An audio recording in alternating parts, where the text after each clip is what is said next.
Hi guys, thanks for visiting the channel. My name is Jacob Koch. I'm a Central Florida real estate agent and I've been an investor for the last 14 years. Some good news came out a couple of days ago making it much more affordable to buy a home.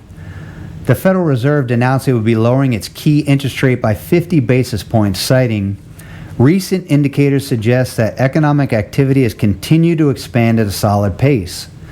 Job gains have slowed and the unemployment rate has moved up but remains low. Inflation has made further progress towards the committee's 2% objective, but remains somewhat elevated.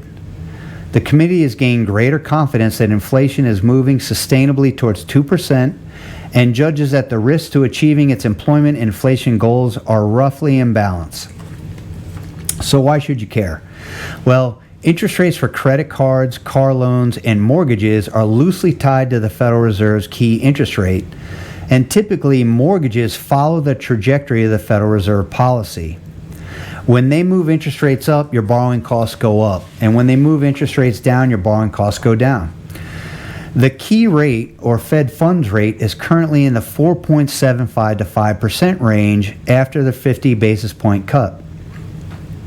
In their summary of economic projections, they forecast that the target level of the Fed funds rate will be in the 3.2 to 3.4% range for 2025. If this comes to fruition, the Fed funds rate will drop by another 1.5% by the end of 2025. This will, of course, greatly lower mortgage rates from their recent highs of nearly 7.5% back in May of 2024. This is great news for home buyers and sellers alike, as this will bring more buyers into the market, but more importantly, bring more sellers into the market, which will likely increase inventory. As you're probably aware, available inventory has been very low for a number of years now, which has caused a persistent supply-demand imbalance. This has made home prices rise at a faster than normal rate. As mortgage rates went up rapidly just after the pandemic, would-be sellers felt it foolish to buy a more expensive home at a higher interest rate, and therefore, unless they had to sell their homes, they just didn't. And this has kept inventory stubbornly low. Around 85% of mortgage holders have mortgages below 6%. So if mortgage rates come down close to that number, we should see a well-needed influx of inventory, which, if it keeps up with demand, should put home price increases back to their historical norms. Now, for those of you doing the math, I don't want you to get too overzealous. As of September 20th, 2024, 30-year fixed mortgage rates are in the low sixes. Subtracting 1.5% in rate cuts would put rates in the 4.5% range, and unfortunately, I don't think we're going to see mortgage rates go that low. And I'll tell you why.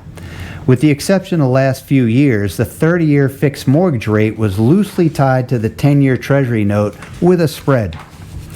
If you wanted to know what the rate on a 30-year fixed mortgage was, you could just look up the 10-year Treasury note and add 2%, and that would be your 30-year fixed mortgage rate. That spread widened considerably after the Federal Reserve raised interest rates at the fastest pace in 40 years to combat inflation.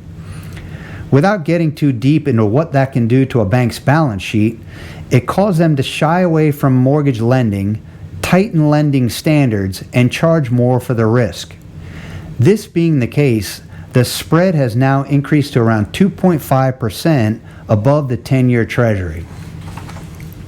Until this effect on their balance sheet fades away, I'm afraid it will put a limit on how low mortgage rates will go. The other reason I see a higher floor on mortgage rates is the Federal Reserve's quantitative tightening program. In the most recent FOMC statement, it reads, "The committee will continue reducing its holdings of Treasury securities, agency debt, and mortgage-backed securities." Now, as I understand it, this creates a higher than normal supply of mortgage-backed securities in the secondary mortgage market, without a subsequent increase in demand. More supply with less demand means you have to offer a higher return to entice someone to buy. As of June 2024, the Fed is letting around $35 billion worth of mortgage-backed securities and $25 billion worth of treasuries roll off of their balance sheets every month. Yes, every month. In my opinion, until they slow or stop the pace of this runoff, it will put a floor under how low mortgage rates can go. In closing, with substantially lower rates on the horizon, this should be a great time for buyers to get into the market, and for sellers, this may be your peak opportunity to sell your home for the highest price before inventory really goes up.